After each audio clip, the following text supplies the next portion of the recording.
दो श्लोक, एक तो महाकाल से संबंधित और एक भगवत्पाद सच्चिदानंद जी को स्मरण करते हुए मैं ये कठिन और अमोघ दीक्षा आपको दे रहा हूं। महाकाल का तात्पर्य है कि हमारे जीवन में प्रत्येक क्षण जीवंत हो सके और मृत्यु पर पांव रखते हुए हम निर्भीकता के साथ खड़े हो सके। ये काल ही नहीं, महाकाल। कालो न दैवां भवदेव नित्यं मृत्योर्वता वै नरदेव चिन्त्यम् अमोघ शस्त्रं भवतां सदैवी दिव्योद्वदां स्मे सदा न कुर्यात्। हे महाकाल, जिस प्रकार से एक बाघ के दाढ़ों में एक हिरण फंस जाता है और छटपटाता है, उसी प्रकार से प्रत्येक मनुष्य आपकी दाढ़ों में फंसा हुआ छटपटा रहा है। कब आपका जबड़ा मिले और समाप्त हो जाए। इसलिए इस जीवन को पानी का बुलबुला कहा है, या क्षणभंगुर कहा है, या नश्वर कहा है। ये सब उन लोगों ने गढ़े हैं जिन लोगों के पास ताकत नहीं थी, क्षमता नहीं थी। ये आपकी स्तुति उन लोगों ने की है जो दीनहीन अकर्मण्य व्यक्तित्व थे। मां ब्रूहि दीनम वचः रे रे चातर सावधान मनसा मित्रक्षणम सूयतां मम भवदा बहवो विशन्ति गगने तादृश विजानन्ति गर्जन्ति केचिदुतां यं तस्य तस्य तस्य पुरतो मां ब्रूहि दीनम वचः। अरे चातक, तुम बार बार इन बादलों से दीन वचन क्यों बोल रहा है? गर्जन्ति केचिदुतां, कुछ तो बेकार गर्जना कर रहे हैं। इसलिए जो तुम्हारी प्यास बुझा सके उसके सामने प्रार्थना करो। इसलिए ये शब्द इस श्लोक में बताया है। उन लोगों ने कहा है जिनके पास कर्मण्यता नहीं थी, ताकत नहीं थी, गुरुत्व नहीं था। और मैंने कई बार आपको स्पष्ट कहा है, गुरुत्व का मतलब है कोई व्यक्ति विशेष नहीं, कोई नाम नहीं, एक उच्च कोटि की ज्योति। और जिनके पास वह है, इस श्लोक में ही बताया है, वो अपने आप में मृत्यु पर पांव रखता हुआ आपके चंगुल से, अपने हाथ से आपके चंगुल को तोड़ता हुआ आपको विजय प्राप्त कर लेता है। ऐसा ही मैं आपसे वरदान चाहता हूं कि मैं आपसे युद्ध में व्यक्ति जीवन संघर्ष करता हुआ जीतूं और आपको परास्त करूं। ऐसा मैं आपसे आशीर्वाद चाहता हूं। ये व्यक्ति यमराज को ऐसा कह रहा है और ऐसा ही आशीर्वाद नचिकेता को दिया। और दूसरा श्लोक में गुरुदेव के बारे में बोल रहा हूं, जिन्होंने ये उच्च कोटि का ज्ञान दिया। वीरो सांबवदैन्य पूर्वमतितां पूर्वौ सदा वैयमं चिन्त्यं चिन्त्य विचिन्त्य रूपमधिकं गुर्वो सदा देवतां ब्रह्मोर्विष्णु भवैन्त रुद्र सहितं श्रीपादमवदन्तरे श्री गुरुदेव सहित माधवदवदै पूर्णत्वमेवावदे। आप स्वयं ब्रह्म स्वरूप हैं, विष्णु स्वरूप हैं, रुद्र स्वरूप हैं और सारी शक्तियां आप में सन्निहित हैं। और आपने इतने दुर्लभ ज्ञान को ढूंढ करके निकाला जो कि समाप्त हो चुका था और वो प्रदान किया। मैं आपकी अनुमति देता हुआ अपने शिष्यों को इस मृत्यु पर पांव रख करके निर्भीकता के साथ में जीवन व्यतीत करें, विचरण करें और वह सब कुछ प्राप्त करें जिसके माध्यम से आनंद, उल्लास, उमंग, यौवन, स्थिरता और देवत्व प्राप्त हो सके। ऐसे में गुरुदेव से आशीर्वाद लेता हुआ आपको यह दीक्षा प्रदान कर रहा हूं और आपको आशीर्वाद देना अब आप एक पंक्ति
अब मैं आपको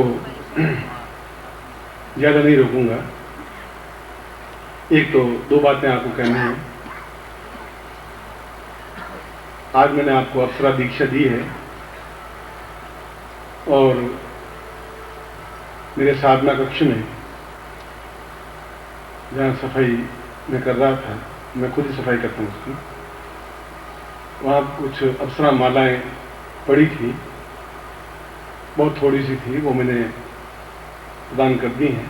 आप रात्रि को जिनको भी प्राप्त हो सके आप लेके पहन करके उसको सोएं आज रात्रि को, तो आपके लिए जो मैं दीक्षा दी उसका पूर्णता के साथ में प्राप्तिकरण हो पाएगा। इसी रात्रि को आप कपड़े भले पहने रहें, मगर वो माला जो भी थोड़ी बहुत मालाएं हैं वो आप ले लें, दौड़ेंगे नहीं यहाँ से, और उनको पहने और पूरे जीवन भर के लिए उनको आप धारण कर सकते हैं, करते रहें। मेरे भी गले में ये तो रुद्राक्ष माला है, मगर अंदर उस प्रकार की माला धारण की हुई है, आप उस माला को प्राप्त कर सकते हैं। ये आपको सूचना मुझे देनी थी।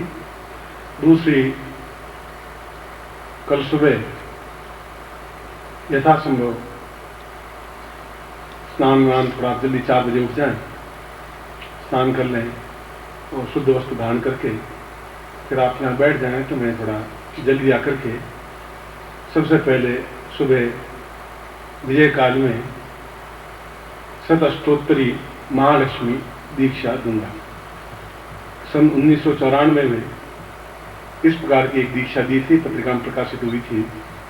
शतअष्टोत्तरी का मतलब है 108 महालक्ष्मी से संबंधित दीक्षा, और वह दीक्षा भी और वह लेख भी जून या जुलाई में प्रकाशित हुआ था। इस समय तो तांत्रिक दिवस है, फाल्गुन दिवस है, इसलिए कल प्रातः काल विजय काल में महालक्ष्मी काल में उस दीक्षा को मैं सबसे पहले आपको प्रदान करूंगा।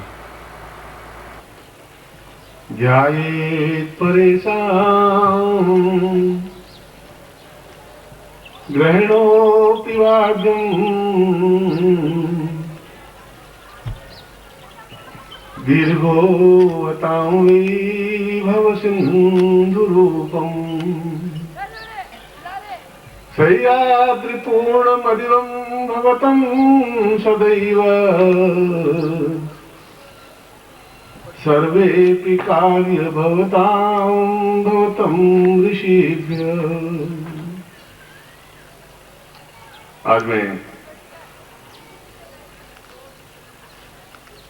अपना प्रवचन विश्वामित्र के श्लोक से कर रहा हूं, और विश्वामित्र के बारे में मैंने कल आपको बताया था कि वह एक उद्धर्ष और प्रचंड साधक था और गुरु थे। प्रत्येक साधक अपने आप में गुरु होता है, साधक साधक ही नहीं रहता है, और प्रत्येक गुरु भी अपने आप में साधक होता है। जहां जिज्ञासु वृत्ति पैदा होती है, जहां यह भावना पैदा होती है कि मुझे ये समझना है, आत्मसात करना है, जहां यह समझना है कि मुझे अपने जीवन में ऊंची छलांग लगानी है, वहां वह साधक बनता ही है। बिना साधक बने, और साधक का मतलब है शरीर को पूरी तरह से साधक या साधना या सिद्ध करके समर्पित होते हुए उस ज्ञान को पूरी तरह से पी जाने की क्रिया को साधक कहते हैं। अपने शरीर को सिद्ध करते हुए, एक जगह स्थिर करते हुए, एक लक्ष्य को स्थिर करते हुए, और जो उसको ज्ञान मिले, जो उसकी इच्छा हो या जो गुरु की इच्छा हो, क्योंकि गुरु और शिष्य मिलकर के एक बनते हैं। न शिष्य अपने आप में पूर्णता है, न गुरु अपने आप में पूर्णता है। इसलिए इन दोनों को योग कहा गया है। गुरु और शिष्य के मिलन को योग कहा गया है, जिसको आगे जाके अष्टांग योग का नाम दिया गया है। यम नियम प्राणायाम प्रत्याहार आचार विचार। तो विश्वामित्र भी इस श्लोक में उसी शब्दों को दोहरा रहे हैं कि राम, मैं तुम्हारा गुरु तो हूं, मगर उससे पहले मैं साधक भी हूं। साधक इसलिए हूं कि मैंने अपने जीवन में उन सब पाथेय को, उन सब रास्ते को पार किया है, जो रास्ता उस छोर से प्रारंभ होता था जहां अत्यंत गरीबी और विपन्नता थी, दरिद्रता थी, भूखमरी थी। और क्षत्रिय होते हुए विश्वामित्र अपने आप में पूर्ण क्षत्रिय थे। जहां वशिष्ठ ब्राह्मण थे, और सारे ब्राह्मणों ने मिलकर के कहा कि क्षत्रिय अपने आप में ब्रह्मर्षि नहीं बन सकता। इसी चुनौती को उन्होंने उठाया। उन्होंने कहा कि साधक में कोई ब्राह्मण और क्षत्रिय और वैश्य नहीं होते, साधक अपने आप में साधक होता है। और यदि मैं क्षत्रिय होकर के भी पूर्ण ब्रह्मर्षि नहीं बन सका, तो फिर मेरे जीवन को धिक्कार है, मेरे जीवन को व्यर्थ है, तुच्छ है। और उन्होंने उस जगह से जहां बचपन में उनके मां बाप अनाथ समझ करके छोड़ दिया, मैं आपकी स्टेज से विश्वामित्र की स्टेज तक ले जा रहा हूं। आप कल्पना करें कि आप कहां पर हैं, विश्वामित्र कहां पर था। और विश्वामित्र भी वैसी भावभूमि था। अगर आपके पिताजी भी थे, दादाजी भी थे, परदादा भी थे, चाहे आज परदादा आपके सामने नहीं है, मैं इस बात को स्वीकार करेंगे कि मेरे परदादा थे एक, आपने चाहे नहीं देखा, उन्होंने जीवन में दुख देखा या सुख देखा, वह भी आपको ज्ञात ही होगा कि उन्होंने जीवन में गरीबी में काटा या अमीरी में काटा, या जीवन उतार चढ़ाव आए, जो भी। और विश्वामित्र भी इसी कड़ी में जाकर के हमारे पूर्वज थे। इसलिए कड़ी को मैं तोड़ नहीं रहा हूं, मैं बता रहा हूं कि यदि एक क्षत्रिय, एक ऐसा व्यक्ति जिसको पैदा होते ही मां बाप ने छोड़ दिया और जो 5 साल का 7 साल का हुआ, तब खेत में से जब किसान अन्न तोड़ के काट के ले जाते थे और जो दाने बिखरे हुए होते थे उन दानों को चुन चुन करके शाम को रोटी बना के खाता था। जहां भिक्षा नहीं मिलती थी इसलिए कि तुम ब्राह्मण नहीं हो। और ऐसी विपन्न और गरीबी अवस्था में जिसको कोई बात करने के लिए तैयार नहीं था, जिसको ज्ञान देना तो बहुत दूर की बात, और इतना धार्मिक कट्टरता थी कि जब एकलव्य ने कहा द्रोणाचार्य को कि मैं आपसे ज्ञान प्राप्त करना चाहता हूं धनुर्विद्या